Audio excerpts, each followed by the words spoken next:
बिस्मिल्लाहिर्रहमानिर्रहीम। अच्छा, ये ना जो आपका टॉपिक था या जो आपकी असाइनमेंट है ना, तो चलें उसके बारे में ना मैं थोड़ा सा आपको गाइड करता हूँ। सबसे पहले ये है डाटा सॉफ्टवेयर। आपको जो डाटा दिया हुआ था असाइनमेंट के लिए, आपने उसको करना है कॉपी। कॉपी करने के बाद आपने यहाँ पे जाना है, ठीक है। बल्कि आपने क्या ऐसा करना है कि इसको ना आपने इसको भी छोड़ दें, ठीक है। आपने क्या करना है, एडिट पे जाना है, ठीक है। बल्कि डाटा एडिटर पे जाना है, ठीक है। जब आप डाटा एडिटर पे जाएंगे तो वहाँ पे जाके आपने क्या करना है कि डाटा एडिट पे आपने क्लिक कर देना है। वहाँ पे एक न्यू फाइल ओपन होगी, वहाँ पे जाना, आपने अपना डाटे को क्या करना है, कंट्रोल वी करके पेस्ट कर देना। उन्होंने आगे से ऑप्शन देना है कि वेरिएबल नेम्स उसी तरह जाना चाहिए, आपने कहना ठीक है ओके वैसे ही जाना चाहिए, ठीक है। तो ये जो आपका डाटा आपको असाइनमेंट के लिए दिया हुआ था, वो सारे का सारा क्या आ गया, यहाँ पे एज इट इज आ गया। उसके बाद क्या करना है आपने, ठीक है। उसके बाद जो आपको असाइनमेंट दी हुई है उसके मुताबिक जो पहला क्वेश्चन था वो ये था कि आपने जो सारे वेरिएबल हैं इस डाटा के अंदर, उनका आपने एवरेज फाइंड करनी है, स्टैंडर्ड डेविएशन फाइंड करने हैं, उनका मिनिमम वैल्यू मैक्सिमम वैल्यू, और सारा कुछ क्या करना है, आपने फाइंड करना है। तो ये है स्टाटा, यहाँ पे स्टैटिस्टिक्स आ गया, ठीक है। स्टैटिस्टिक्स में जो आपके पास, ठीक है, पहला ऑप्शन क्या है, वो समराइज टेबल्स एंड टेस्ट का है, ठीक है। आपने क्या किया कि वहाँ पे गए, वहाँ पे जाने के बाद आपने क्या किया कि ये समरी एंड डिस्क्रिप्टिव स्टैटिस्टिक्स पे गए, तो वहाँ पे आपको समरी स्टैटिस्टिक्स आ गया, ठीक है। आपने इसके ऊपर क्लिक किया। क्लिक करने के बाद ये थोड़ा सा टाइम ले रहा है मेरे ख्याल से। तो हाँ, अब यहाँ पे जितने भी आपके पास वेरिएबल थे उस डाटा के अंदर, वो सारे आपने रिसेविंग था, एज था, एंड चाइल्ड था, इनकम था, ग्रांट था, और होम था। बाकी अभी नहीं है, बाकी वो अगला प्रोसीजर है, क्योंकि ये फाइल मैंने वो सारा डाटा दिया हुआ। अब आपने क्या किया, इसको ओके कर दिया। ओके करने के बाद ये सारे का सारा, ठीक है, उसने आपको फाइंड करके दे दिया। यहाँ पे उसने ये भी बता दिया कि जो पहले क्वेश्चन का जो बी पार्ट था कि उसके अंदर के कितनी इसकी ऑब्जर्वेशंस हैं, तो वो कितनी है, वो 250 है, ठीक है। यही उसने सेकंड क्वेश्चन के अंदर भी पूछा हुआ है। फिर उसके बाद उसने इनकी ऑब्जर्वेशन भी बताई, मीन भी, स्टैंडर्ड डेविएशन भी, मिनिमम मैक्सिमम वैल्यू उसने बता दी, ठीक है। आपको पता है कि मीन क्या होता है, आपके पास एवरेज होता है। आपने क्या किया, यहाँ से इसको इस तरह सेलेक्ट किया, ठीक है। सेलेक्ट करने के बाद आपने क्या किया कि राइट माउस के बटन पर क्लिक किया, तो यहाँ पे वो कह रहा है कि आपने इसको किस तरह करना है, तो हमेशा इसको कॉपी एज पिक्चर करना, क्योंकि बाकी जो ऑप्शन है वो इसका जो रिजल्ट है वो ख़राब कर देंगे, ठीक हो गया। करने के बाद आपने जहाँ इसको पेस्ट करना वहाँ कर सकते हैं, ठीक है। ये तो हो गया आपका क्या था, पहला क्वेश्चन। अब आगे चलते हैं। आगे वो क्या कहना चाह रहा है कि आपने फाइंड करना है, ठीक है। आपने फाइंड करना है, calculate the correlation coefficient between saving and income, is there a strong relationship between these two variables. तो आपने सिंपल इधर जाना है कमांड के ऊपर, ठीक है। वहां पे जाके आपने कोरिलेट लिखना है, ठीक है, नज़र आ रहा होगा, कोरिलेट लिखना है। फिर आपके वेरिएबल के जो जो नाम थे बिल्कुल उसी तरह देना जैसे कि सेव था, और फिर इनकम था, ठीक है, INC। तो आपने क्या किया, ये क्लिक कर दिया, तो ये उसने क्या किया कि आपको ये कोरिलेशन बता दिया इन दोनों का आपस में क्या है, ये रिजल्ट उसने बता दिया। फिर वो कहता है कि आपने क्या करना है कि आपने सेविंग को वर्टिकल एक्सिस के ऊपर रखना है, और जो आपके पास इनकम है उसको हॉरिजॉन्टल एक्सिस के ऊपर रखना है। तो इसी तरह आपने क्या किया, ग्राफिक में गए। ग्राफिक में जाने के बाद आप जो सा मर्जी ग्राफ बनाना चाहते हैं, टू वे बनाना चाहते हैं ना, तो आपने बिल्कुल उसी तरह उस पर क्या किया कि आपने उसके ऊपर क्लिक कर दिया, ठीक है। अब यहाँ पे वो कह रहा है कि आपने क्या करना है, कि ग्राफ बनाने हैं, ठीक है। तो आप क्रिएट के ऑप्शन पे गए। अब आप कौन सा ग्राफ बनाना चाहते हैं, ठीक है, आपको पता है, ठीक है। तो आपके पास यहाँ पे क्या आ जाएगा, यहाँ पे आपके पास आ जाएगी सेविंग आ जाएगी। यहाँ पे आप लोगों के पास एक्स एक्सिस के ऊपर इनकम आ जाएगी। तो आप क्या करोगे, जो सा मर्जी यहाँ पे आप ग्राफ चलें स्कैटर बनाना चाहते हैं, उसको एक्सेप्ट कर लिया, यहाँ पे आ गया। तो आपने क्या किया कि उसको सबमिट किया देखने के लिए कि वो कैसा ग्राफ आप लोगों के पास आ रहा है। ठीक है, तो आपने सबमिट के ऊपर क्लिक किया तो ये आपके पास नीचे आ गया टू वे ग्राफ। आप इसके ऊपर डबल क्लिक करेंगे तो वो आपको क्या नाम है कि आपका जो ग्राफ है वो ओपन करके दे देगा।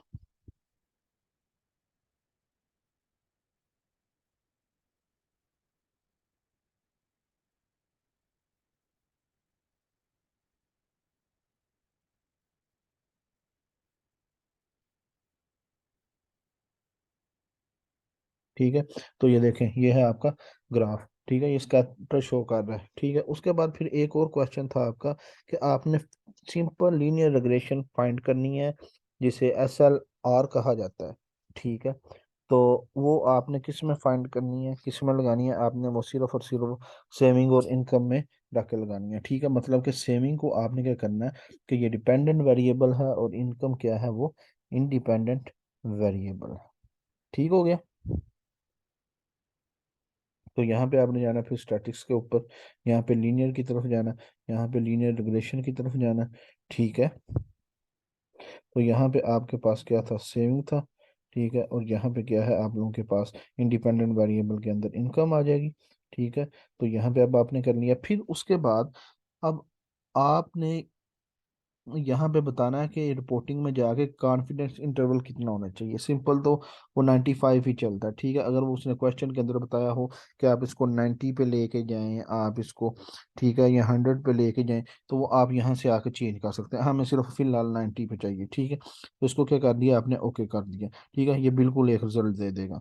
ठीक है, इस रिजल्ट को आपने बिल्कुल उसी तरह कॉपी किया और वहां पे क्या कर लिया, पेस्ट कर लिया। ठीक है, फिर इसी तरह जो अगले क्वेश्चन थे कि उसमें अगर बताया गया कि फॉर एग्जांपल कि आपने सेविंग और इनकम कर लिया, तो अब आपने बताना है कि ये सिग्निफिकेंट है कि नहीं है। ठीक है, अगर तो हम 90 की तरफ जाते तो हमारे पास जो वैल्यू आती है वो 1.72, बल्कि उसको भी छोड़ दें। फिलहाल हम क्या करते हैं कि इसको देखते हैं कि हम 95 के ऊपर हमारे पास जो वैल्यू होती है वो क्या होती हैं। ठीक है, हम उसकी तरफ, बल्कि इसको एक दफ़ा ना 90 पे कर ही लेते हैं। ठीक है, ताकि तसल्ली हो जाए,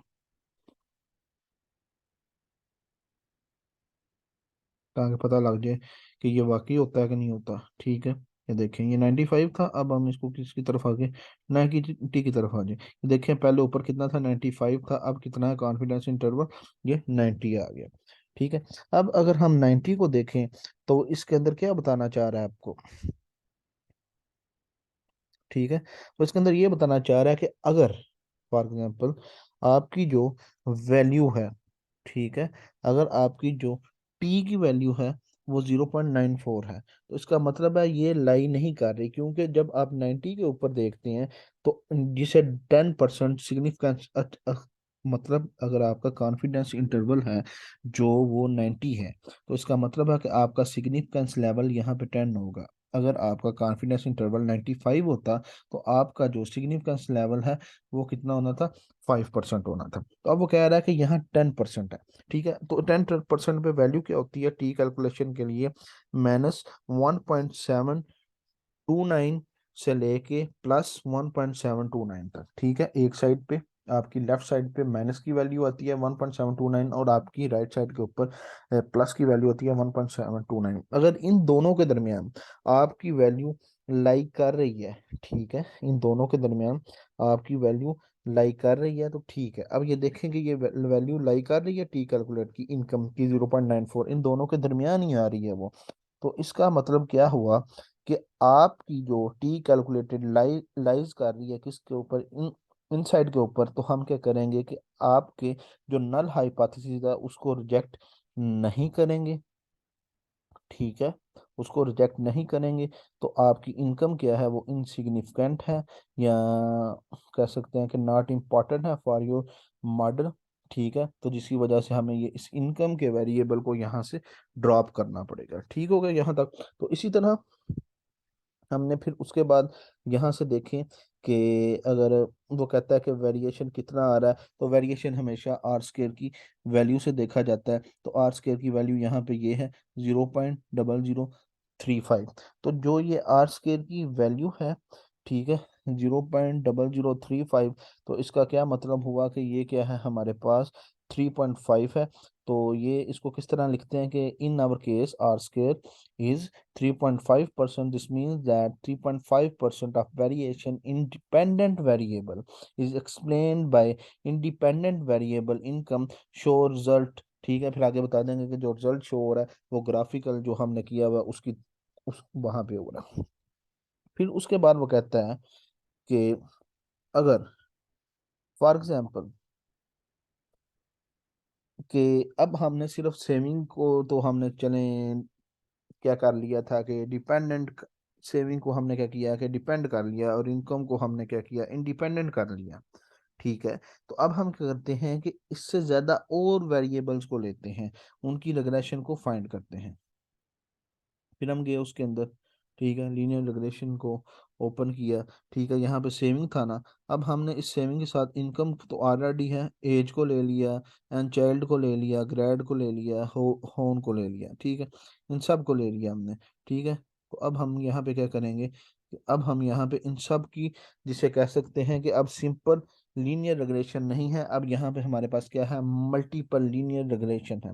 तो बिल्कुल उसी तरह अब हम इसका ना जब बताएंगे तो ये बताएंगे कि इसके कोफिशिएंट को देखते हुए, इसके कोफिशिएंट को देखते हुए, एज के कोफिशिएंट को देखते हुए, फिर एन चाइल्ड के, इन सब के कोफिशिएंट को देखते हुए मैं बताता हूँ आपने कैसे करना है।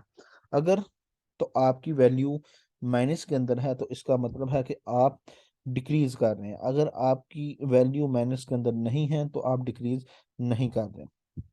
जैसा कि यहाँ पे इनकम को लेते हैं, वो कहता है कि व्हेन इनकम, ठीक है, इंक्रीजेज बाय 1 यूनिट, ठीक है, जब आपकी इनकम इंक्रीज कर रही है 1 यूनिट, जो कि यूरो का हो सकता है या किसी भी करेंसी का हो सकता है, when your income is increases by 1 unit, then household saving, क्योंकि हम डिपेंड कर रहे हैं सेविंग को देख रहे हैं, तो when house hold saving from income increases by 0.002, ठीक है, 3 डिजिट तक लेते हैं पॉइंट के बाद ना, तो वो कहता है कि increase by 0.002 holding all other factors. जब हमने एक को इंटरप्रेट करना है किसी एक वेरिएबल को, तो बाकी जितने वेरिएबल हैं उनको यहाँ पे क्या कर देना, कांस्टेंट कर देना। तो इस तरह हम अब माइनस को देखते हैं।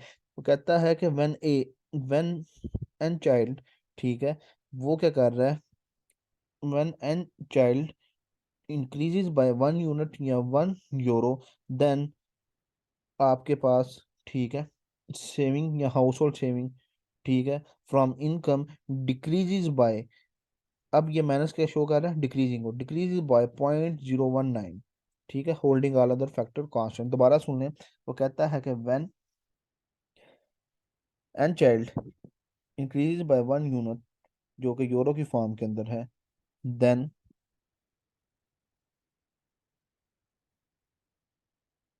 दोबारा सुन लें, व्हेन एन एन चाइल्ड,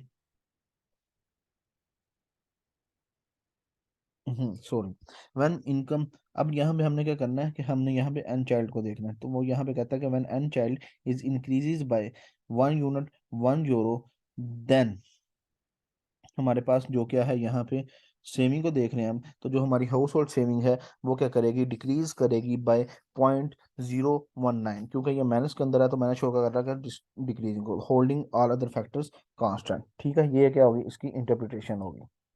ठीक है, तो इसी तरह फिर आगे वो कहता है कि अगर हमने 10% पे जाना होगा ना सिग्निफिकेंस लेवल के ऊपर, तो हम 90 के अंदर इसको फाइंड करेंगे, और अगर हमने 5% पे जाना होगा तो हम 95 के अंदर इस तरह इसको रिग्रेशन को क्या करेंगे फाइंड करेंगे। और इसी का फिर आर स्क्वायर उसी तरह बताएंगे कि अगर इसका आर स्क्वायर यहाँ पे देखें तो ये कितना है 0.3926 है, तो इसका क्या मतलब हो गया कि ये हमारे पास क्या है 39 पॉइंट समथिंग है, इसका क्या नाम है आर स्क्वायर, मतलब कि 39.6 of variation in dependent variable is explain by independent variable, जो कि हमारे पास इनकम भी है, एज भी है, होन भी है, एंड चाइल्ड भी है, एंड ग्रैंड भी है। ठीक है, ये रिजल्ट इसके अंदर हम शो कर रहे हैं। ठीक है, बाकी इसके अंदर क्या था, फिर आगे आ जाता है आप लोगों के पास, ठीक है, इसका सिग्निफिकेंस फाइंड करना है, ठीक है, अनएक्सप्लेन हमने रेजिडुअल सम ऑफ स्क्वायर को फाइंड करना है, तो हमारे पास, ठीक है, ये क्या होता है, रेजिडुअल सम ऑफ स्क्वायर होता है, ठीक है, जिसे आर एस एस कहा जाता है, ठीक है, या जिसे अनएक्सप्लेन कहा जाता है, ठीक है, वो हमारे पास कह सकते हैं कि CRSS हमारे पास ये है, RSS हमारे पास ये है। इन दोनों को जमा करेंगे तो हमारे पास टोटल सम ऑफ स्क्वायर चाहिए होगा, मगर इसके लिए URSS और CRSS हमें चाहिए। तो हमारे पास क्या है, CRSS हमारे पास 0.751 है, और RSS हमारे पास ये है, मॉडल सम ऑफ स्क्वायर भी इसको कह सकते हैं, ये हमारे पास 0.493 है, ठीक है। उसके बाद M यहाँ पे हमारे पास क्या है, वो 5 है, ठीक है। उसके बाद जो T है हमारे पास वो 249 है, ये देखें ये क्या है T, ये 249 है। और M हमारे पास क्या है, वो 5 है। और K हमारे पास इस तरह 240, के हमारे पास क्या है यहाँ पे 4 है। ठीक हो गया। तो फार्मूला था इसका F is equal to CRSS minus URSS divided by 5। फिर उसके बाद इन सब का रिजल्ट निकालने के बाद फिर उसको डिवाइड करना है URSS divided by T minus के ऊपर, ये उसी जो आपके पास असाइनमेंट है उसके अंदर लिखा हुआ है। फिर उसके बाद वो कहता है कि अब हमने देखना है कि एक क्वेश्चन था कि रीसेट टेस्ट, ठीक है, carry out a reset test in ML और मल्टीपल लीनियर रिग्रेशन मॉडल। अब हमने इसके अंदर देखना है कि क्या हमारे पास कोई भी ऐसी वैल्यू तो नहीं जो कि हमारे पास स्किप है या इस तरह करके कुछ है।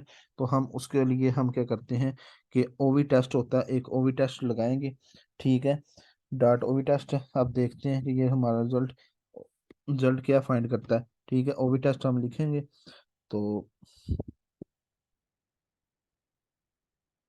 ये ओवी टेस्ट कहता है कि model has no immediate value, ठीक है। ये क्या होता है, रम से रीसेट टेस्ट है, ठीक है। ये इसके अंदर बताता है कि हमारे पास मॉडल के अंदर कोई भी ऐसी वैल्यू नहीं है जो omitted हो, जो मिस हो या मिस स्पेसिफिकेशन हो। फिर उसके बाद वो कहता है कि जब आपने हेट्रोस्कार्सी लगानी हो, इसके ऊपर हेट्रोस्कार्सी हमने इसके ऊपर कोई फाइंड करनी हो, तो उसके लिए कौन सा मॉडल यूज़ किया जाता है। तो उसके लिए हमारे पास एक की होती है जिसे IM टेस्ट वाइट कहा जाता है। वाइट टेस्ट हेट्रोस्कार्सी को हमेशा डिटेक्ट करने के लिए होता है, मगर उससे पहले हमें एक रिग्रेशन स्टाटा के ऊपर रन करनी पड़ती है, ठीक है। तो हम क्या करते हैं, सिंपल वो रिग्रेशन को यहाँ पे रन कर लेते हैं। अब यहाँ पे वो टेस्ट लगाते हैं, ठीक है, IM टेस्ट वाइट, ये उसकी की है जिसको आप कमांड कहते हैं, ठीक है। तो ये देखें, ये यहाँ पे क्या बता रहा है कि वाइट टेस्ट है होमोस्कास्टी, ठीक है, अनस्टिक होमोस्कास्टी। मतलब कि यहाँ पे वो क्या कहना चाह रहा है कि यहाँ पे कोई भी हेट्रो नहीं है, ठीक है। तो ये सारे का सारा वो यहाँ पे क्या कर रहा है, फाइंड कर रहा है, ठीक है।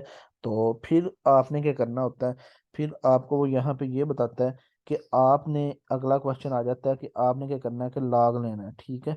दो आपने कॉलम बनाने हैं, दो डाटाज बनाने हैं डिफरेंट, एक लॉग सेविंग का बनाना है और एक लॉग आपने क्या करना है, इनकम का बनाना है, ठीक है। तो अब आप क्या करेंगे, यहाँ पे जनरेट लिखेंगे, GEN को शो कर रहा होता है। जनरेट लिखने के बाद आप लॉग लिखेंगे, लॉग लिखने के बाद आप ये अंडरस्कोर डालेंगे, फिर उसके बाद सेविंग को आप लोग लिखेंगे, फॉर एग्जाम्पल आप सेविंग को करना चाह रहे हैं, फिर इक्वल का साइन डालेंगे, और फिर आप क्या करेंगे, लॉग, ठीक है। लॉग करने के बाद आप ब्रैकेट, मतलब कि आप ये वाली कमांड इसके लिए यूज़ करेंगे लॉग सेविंग को बनाने के लिए, ठीक है। वो कह रहा है कि ये ऑलरेडी आपके ये यहाँ पे क्या नाम है जो डाटा था, एक मिनट में दिखाता हूँ आपको, ठीक है। ये देखें, ये ऑलरेडी आपके इधर हुआ हुआ है। अगर इसको हम डिलीट कर देंगे यहाँ से, ठीक है, अगर हम इसको यहाँ से डिलीट कर देंगे तो वो क्या कह रहा है,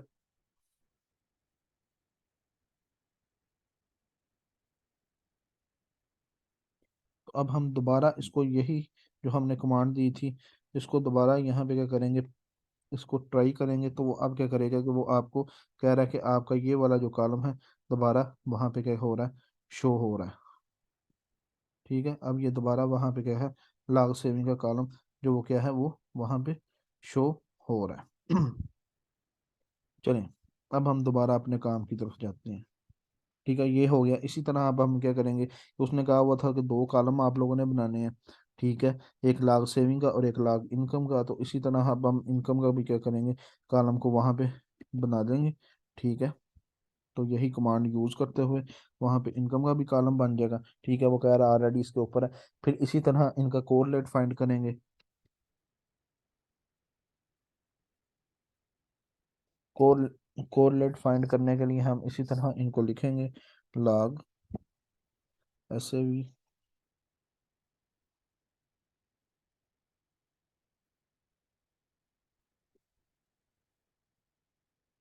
जो जो इन वेरिएबल के नाम है वो यहाँ पे लिखेंगे कि इनके दरम्यान में कोड, तो ये इनका क्या कोरिलेशन आ जाएगा। फिर इसी तरह इन दोनों का हम यहाँ से जाके ग्राफ बनाएंगे। ठीक है, ग्राफ बनाने के बाद उसी तरह इन पर रिग्रेशन रन करेंगे जैसे पहले रन की है, इन सारे वेरिएबल्स के थ्रू। ठीक है, तो ये था सारा का सारा ना। इसी तरह उनकी फाइंड करेंगे, ये थे सारे के सारे रिजल्ट। और इसके अंदर कोई ऐसी चीज़ नहीं थी कि जो मैं आपको बता सकूं कि कोई नई चीज़ हो। बाकी वो इंटरप्रेट करना इजी बिल्कुल उसके ऊपर लिखा हुआ है, उसको एक दफ़ा पढ़ें।